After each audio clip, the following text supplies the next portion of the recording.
Hello guys, so Alhamdulillah hari ini 29 Oktober. So genap 4 bulan saya buat Mova.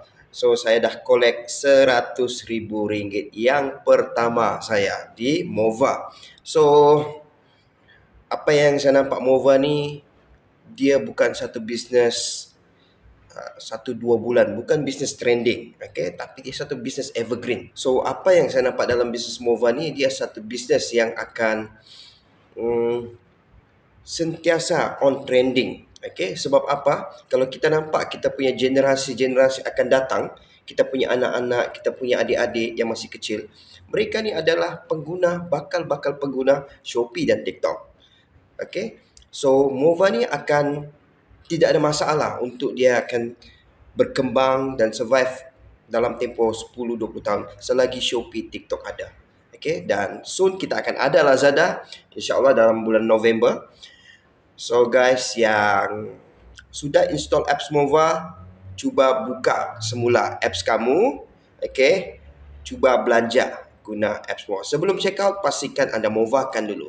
Okay? Dan kepada rakan-rakan yang sudah menjadi affiliate partner dalam Mova, jom kita teruskan. Okay? Jangan buat separuh jalan. Sayang. Sebab bagi saya, okay, saya tidak terpengaruh dengan trending. Okay? Saya buat satu perniagaan sebab saya faham.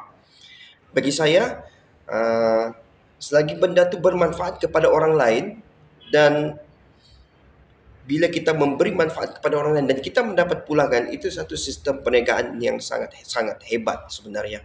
Jadi kalau kita tidak buat hari ini, saya rasa mungkin family kita di luar sana akan didaftar oleh orang lain. So guys,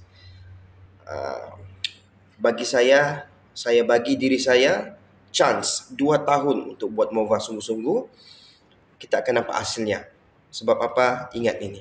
Great things take time. Mova, earn cashback anytime, anywhere.